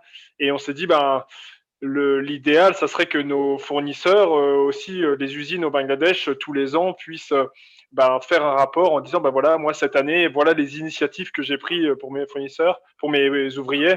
Et ce qui est intéressant, c'est qu'il y avait à la fois des fournisseurs qui avaient construit des écoles pour les enfants de leurs ouvrières, qui avaient fait des partenariats avec les hôpitaux pour que les ouvriers puissent avoir accès à des soins gratuits. Et il y en a qui comprenaient pas du tout la question, qui disaient nous on a fait un pique-nique cette année avec les ouvriers, on souhaite les anniversaires des ouvriers le jour de leur anniversaire.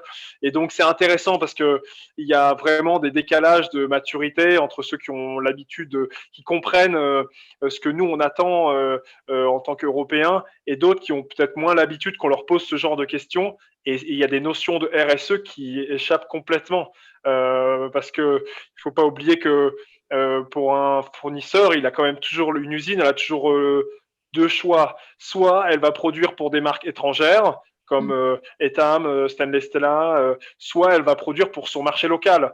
Et les exigences sont complètement différentes. Au Bangladesh, les consommateurs aujourd'hui, ils sont pas du tout à challenger, à poser ce genre de questions. Et du coup, il y a aussi vraiment un décalage entre les usines qui produisent pour le marché local, d'un niveau quand même très faible sur ces sujets de droits de l'homme et santé-sécurité. Et puis, avec l'impulsion des marques, sous la pression aussi des ONG, des syndicats, et puis des bonnes pratiques des marques, il y a des fournisseurs qui ont un niveau qui est vraiment super intéressant. Okay. Voilà. Ouais, merci de nous avoir partagé ces expériences sur ce pays qui est quand même au cœur de l'actualité. Et je vous propose, Bruno, si on peut faire un point un peu sur les différents salaires dans les pays de production et justement discuter sur est-ce que c'est possible de les augmenter, ces salaires. Donc, je vais déjà montrer le graphique qui est assez intéressant pour voir les différences en fait de salaires qu'on trouve en fonction des pays. Tout à fait. Alors effectivement, c'est là qu'on se rend compte que on garde un gros problème au niveau de la rémunération dans l'industrie textile, mais certainement dans bien d'autres industries aussi. Hein. On peut parler du café, du cacao, du thé ou d'autres. Et ici, sachons que l'on parle ici du salaire minimum d'un junior qui débute au bas de l'échelle, puisqu'il y a une indexation automatique au Bangladesh de 5% par an. Donc, quand on rentre au bas de l'échelle la première année, un junior va gagner 85 €, ce qui est évidemment insuffisant pour pouvoir subvenir aux besoins de sa famille. Et quand on parle de living wage, on veut intégrer là-dedans, évidemment, ce qui concerne la nourriture, ce qui concerne le logement, ce qui concerne la santé, mais aussi l'éducation, et puis aussi un peu de savings, donc un peu d'économie, un peu de loisirs, un peu de voyage, l'habillement. Donc, on se rend bien compte que c'est insuffisant et que ça implique que ces familles doivent vivre sous le même toit à plusieurs contributeurs, et donc on vit avec ses parents, avec ses cousins pour pouvoir atteindre le niveau du living wage. Il faut mettre ça aussi en perspective, évidemment, par rapport au coût moyen de la vie dans ces différents pays. Je pense aujourd'hui qu'au Bangladesh, avec 85 €, on vit peut-être mieux qu'en Turquie avec 304. Donc, il y a des perspectives aussi à mettre à ce niveau-là. Mais le constat est très clair, c'est insuffisant et il faut faire évoluer cela. Le problème de l'évolution de ces salaires minimums, c'est qu'on approche une problématique qui est tout à fait macroéconomique. Moi, Stanley Stella, si je souhaite dans une usine où j'ai 15% de leverage, c'est-à-dire que je représente 15% de leur vente, je ne vais pas pouvoir décider que les 15% d'ouvriers qui travaillent pour ma marque gagnent plus que celui qui travaille sur la ligne d'à côté pour une autre marque. Ça créerait de l'insatisfaction, ça créerait des troubles internes à l'usine. Au même titre, même si j'avais ma propre usine Stanley Stella au Bangladesh, je pense qu'il serait difficile de proposer à mes travailleurs un salaire qui soit le double de celui-ci, par exemple, et que l'usine d'à côté continue à pratiquer 85 $. Ça créerait aussi de la tension et des troubles intérieurs, et c'est fortement déconseillé par les autorités gouvernementales et par les associations d'usines. Au même titre que si le Bangladesh, qui a augmenté ses salaires de 40% il y a maintenant 2 ans exactement, en décembre 2018, si le Bangladesh décide de doubler ses salaires, ben on le voit, hein, ils vont tout de suite monter dans ce ranking au niveau du Kenya ou du Cambodge. Et tout d'un coup, les grands fabricants qui sont heureux d'être au Bangladesh pour les prix vont quitter le Bangladesh pour aller directement produire dans d'autres pays où la main-d'œuvre serait moins chère. On l'a vu d'ailleurs avec l'Éthiopie, hein, on a signalé tout à l'heure que c'est un pays relativement récent sur la carte de la production textile. Eh bien, un certain nombre de très grosses enseignes ont quitté le Bangladesh pour aller produire en Éthiopie où les salaires sont pratiquement 4 fois inférieurs. Donc, c'est son grand mouvement macroéconomique qui risque de se produire si le Bangladesh, de façon relativement unilatérale, décidait d'augmenter de façon substantielle ses salaires. Il perdrait une grande partie de sa production et il faut savoir que 85% du PIB du Bangladesh aujourd'hui est représenté par l'industrie textile. Donc pour le développement économique du pays, pour l'augmentation du nombre d'employeurs qui peuvent travailler, d'employés qui peuvent travailler dans ce secteur-là, il est important que le Bangladesh conserve une activité industrielle textile importante. Et donc, malheureusement, c'est pour ça que le gouvernement pense qu'il est nécessaire de conserver des niveaux de salaire aussi bas. Moi, je crois, d'ailleurs, nous avons, dans notre engagement pour 2025, pris la ferme résolution de payer un living wage à tous nos ouvriers. Et quand je dis tous nos ouvriers, c'est donc tous les ouvriers des usines avec lesquelles on travaille.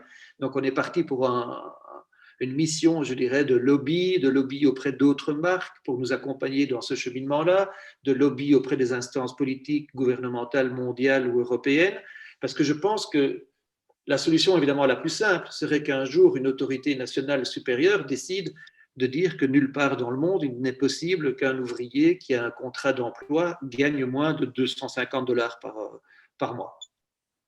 Je ne sais pas si c'est le bon chiffre, je ne sais pas si c'est la bonne façon de résoudre le problème, mais je pense que ça, c'est une démarche qui serait évidemment salutaire pour l'ensemble de l'industrie.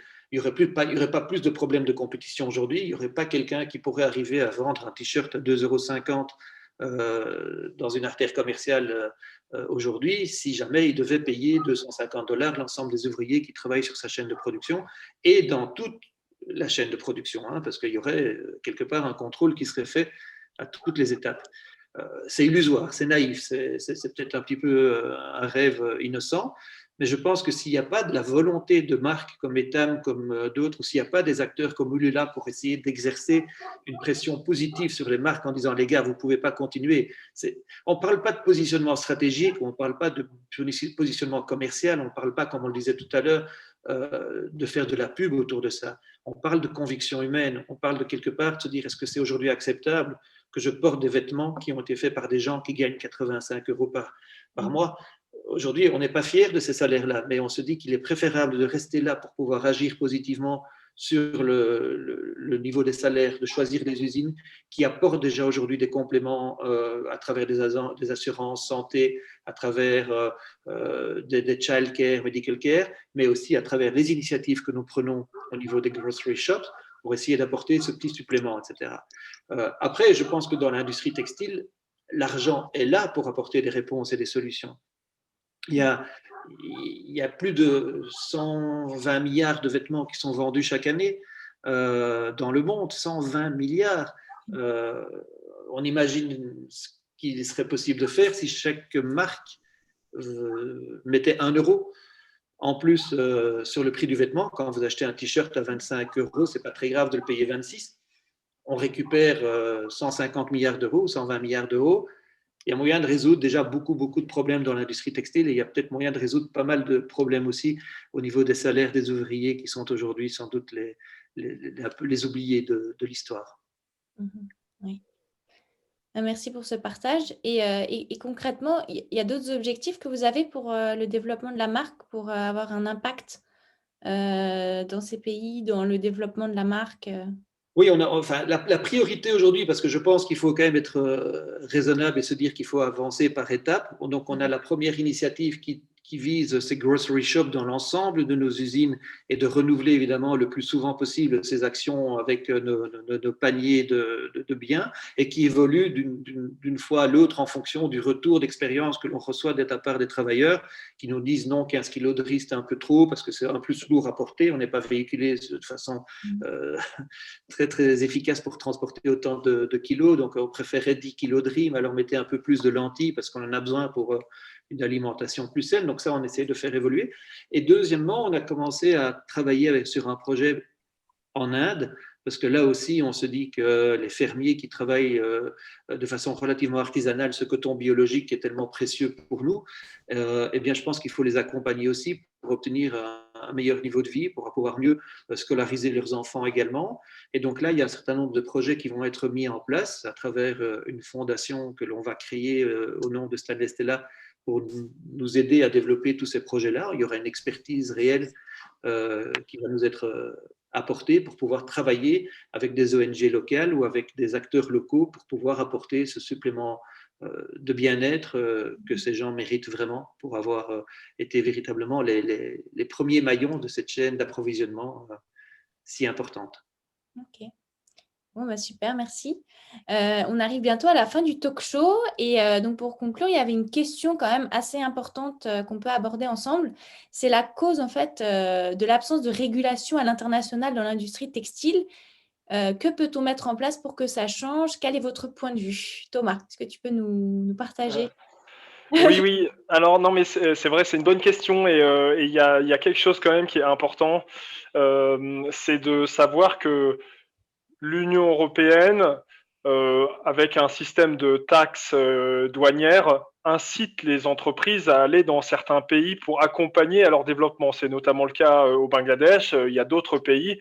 Et donc, ce qui est intéressant, c'est que quand même de voir que l'Europe fait aussi quelque chose et utilise le pouvoir d'achat qu'on a en Europe pour inciter à ce que il y ait des meilleures actions qui soient faites dans certains pays.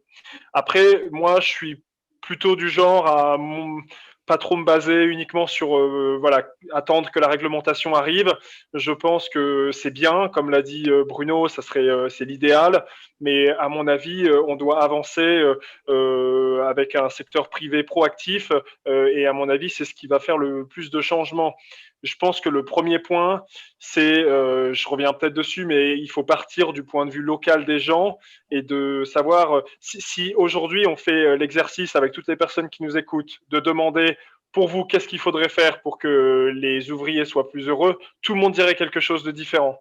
Et en fait, la question, c'est qu'est-ce que les gens pour qui on décide pensent vraiment eux-mêmes, qu'est-ce que eux ils veulent, c'est quoi leurs aspirations. Et donc, quand on doit mettre en place des actions comme ça, réussir à d'abord adopter le point de vue local, c'est hyper important. Ensuite, je pense que le deuxième point, c'est de réussir à soutenir le dialogue social dans ces entreprises, parce qu'à nouveau, il y a énormément de situations dans ces usines que nous, on n'a jamais vu, on n'en a pas idée. Alice a mentionné tout à l'heure des problèmes de cystite. Il y a énormément de petites situations du quotidien qu'on ne voit pas du tout et qu'on verra jamais. Et la seule manière, et pourtant, elles impactent énormément la vie des ouvriers. Et donc, la seule manière d'avoir un développement durable et des meilleures conditions de travail, c'est que les ouvriers arrivent à s'organiser avec des représentants, soit syndicaux, soit pas syndicaux, mais arrivent à organiser un dialogue social pour qu'ils puissent adresser eux-mêmes leurs problèmes du quotidien dans un dialogue constructif. Ça serait vraiment l'idéal et c'est quelque chose qui se met en place progressivement. Il y a beaucoup d'initiatives pour ça. Le troisième point, c'est vraiment de collaborer. Aucune marque ne peut résoudre ces problèmes tout seul, que ce soit pour faire du lobbying, pour avoir des réglementations ou pour mettre en place des actions concrètes. On a besoin de plus de collaboration des marques et il y en a beaucoup plus qu'on ne le pense. Il y a beaucoup de dialogues qui existent, il y a beaucoup de plateformes formelles ou informelles. Quand j'étais au Bangladesh, on discutait avec 5 autres marques. Quand j'étais en Inde, il y a un groupe où il y a 15 marques de textiles, dont H&M, Primark et tout, qui discutent ensemble de comment est-ce qu'on peut améliorer ensemble les conditions de travail. Et je pense que c'est vraiment hyper important parce que ça donne un rapport de force qui permet vraiment d'encourager toute cette chaîne d'approvisionnement à s'améliorer. Ok. Merci Thomas. Et toi, Romain? Non, c'est assez. Ce que vient de dire Thomas pour finir, c'est déjà très très vrai. Je pense que même H&M, même les plus grosses marques, toutes seules n'y arrivent pas. Parce qu'elles sont face à un challenge qui est tel. On parlait des volumes d'une industrie qui fait plus de 100 milliards. C'est juste colossal. Donc je pense que le côté s'associer à plusieurs sur un sujet qui est pour moi non concurrentiel. Ça peut paraître bizarre que des marques se mettent ensemble et se mettent autour de la table pour discuter un sujet, mais je pense qu'on est plutôt sur tout le monde va en bénéficier, pas les marques seulement, mais tout le monde directement ou indirectement impacté par les décisions qui seront prises. Donc c'est essentiel. Après, moi, ma conviction personnelle sur ces sujets des droits de l'homme, c'est que c'est toujours vu comme de la contrainte pour ces entreprises. Sauf, donc, pour, je dirais, 95% des entreprises, c'est de la contrainte. C'est compliqué, c'est un sujet qui est dur à adresser. On en parle depuis 1h30, il n'y en a aucun de nous autour de la table qui a la solution magique. Donc ça explique à quel point on est face à un challenge énorme. Donc en fait, pour beaucoup d'entreprises, pour qui, encore plus en temps de crise, par exemple avec le Covid, on 10 000 priorités, un sujet comme ça sur la table, c'est un casse-tête. Alors qu'il faudrait retourner le problème et se dire comment ce casse-tête, ça peut devenir une opportunité incroyable pour notre entreprise. Comment, en fait, mettre en place des grocery shops comme le fait Stanley Stella, c'est une manière de fidéliser un partenariat avec une usine. C'est une manière de réduire le taux d'absentéisme dans une usine et donc la productivité. C'est une manière d'avoir, pourquoi pas, une visibilité de l'innovation créée autour de ces sujets-là. Et je pense que c'est vraiment un changement on doit juste actionner le bouton et se dire, attendez, on est face à un problème qui peut être aussi, si on le regarde d'une autre perspective, on peut y voir plein de solutions et plein de manières de l'adresser. Et je pense que beaucoup de marques ont une vraie carte à jouer. Et en tout cas, moi, c'est ce que je pousse en interne de chez Etam pour jouer cette carte-là avec nos fournisseurs.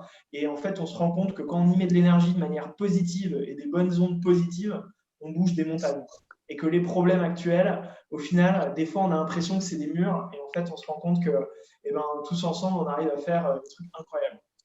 Donc voilà, c'est un peu ma position. Merci. Et pour toi, Bruno, qu'est-ce que tu pourrais rajouter de ton point de vue? Je pense que la solution, c'est toi, Natacha. Je pense que c'est à travers des initiatives comme celle que tu mènes aujourd'hui. J'adore l'appellation de consommateur. Je ne refile pas la patate chaude sur le consommateur en disant c'est vous qui êtes responsable d'acheter des t-shirts à 2 euros, à 3 euros. Et donc, c'est à cause de vous que tout ce système-là est en place. Certainement pas. Mais je pense qu'une meilleure information, une meilleure conscientisation, une meilleure implication, et je suis absolument contre toute forme de boycott, que ce soit de boycotter des grandes enseignes ou de boycotter des pays de production. Je pense que ce n'est pas la bonne solution. Il faut travailler en transparence, il faut travailler en comprenant les problématiques et en voulant agir. Je pense qu'un des mots-clés chez nous, c'est d'être concret, d'être dans l'action.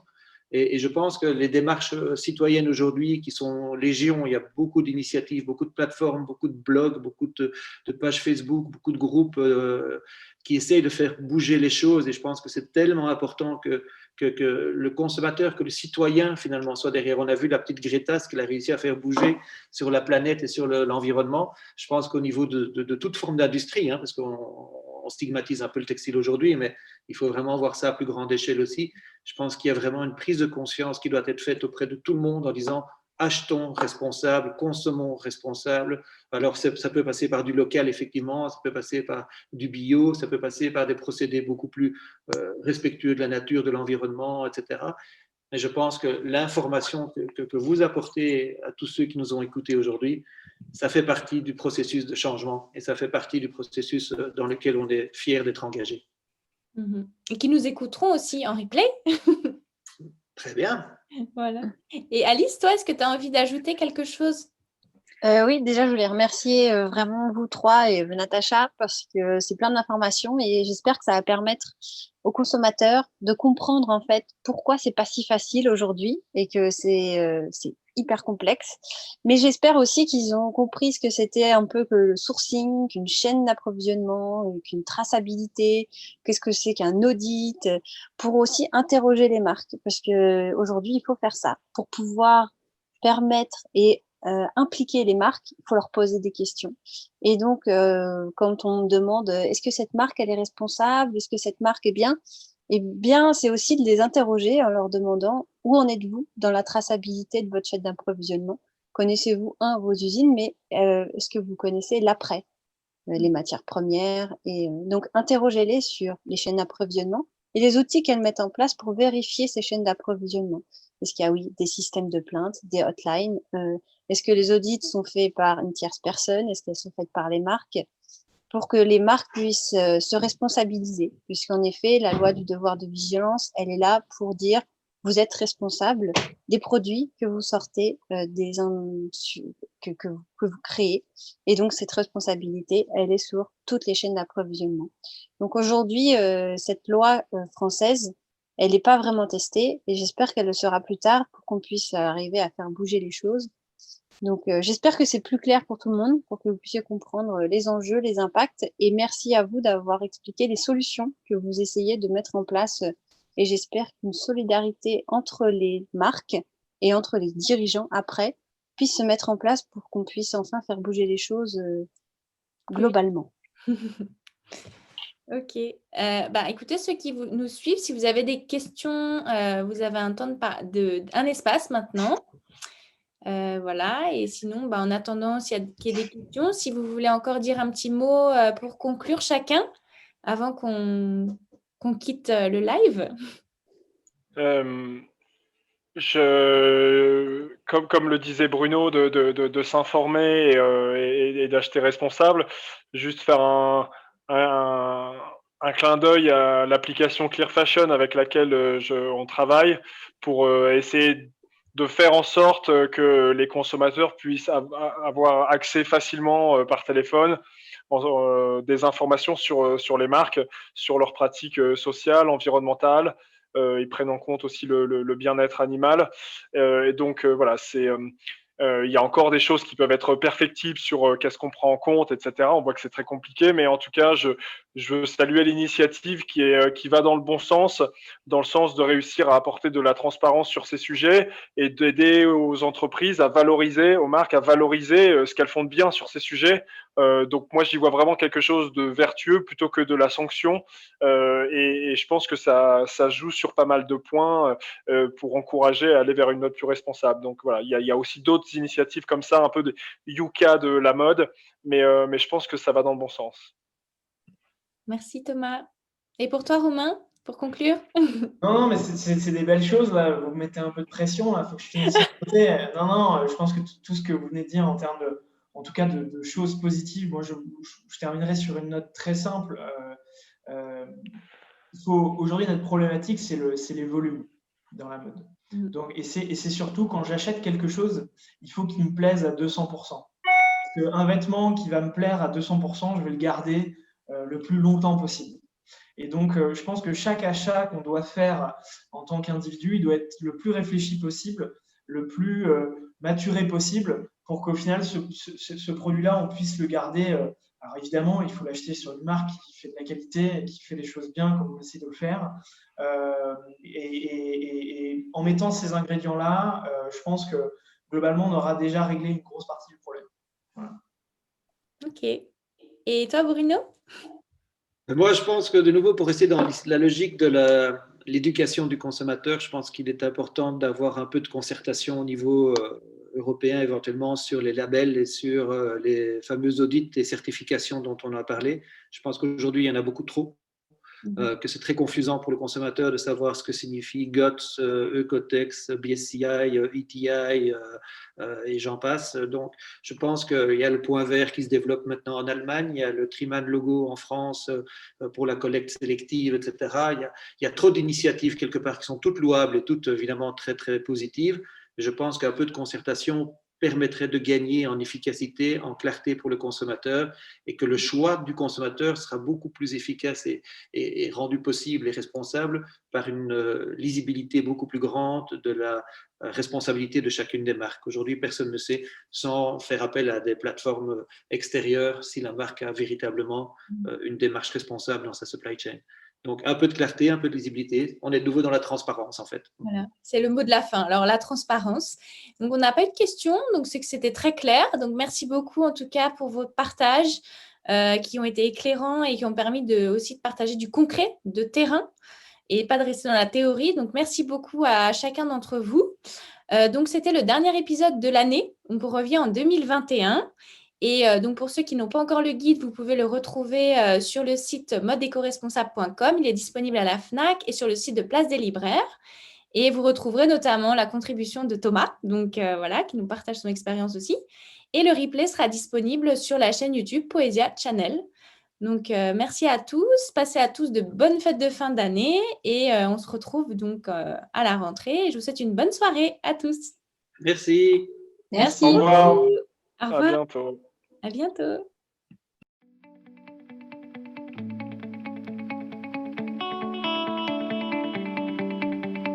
Si ce contenu t'a plu et que tu n'es pas encore abonné à la chaîne Poesia Channel, abonne-toi dès à présent pour recevoir une notification pour les prochains épisodes pour devenir toujours plus un consommateur. À très bientôt!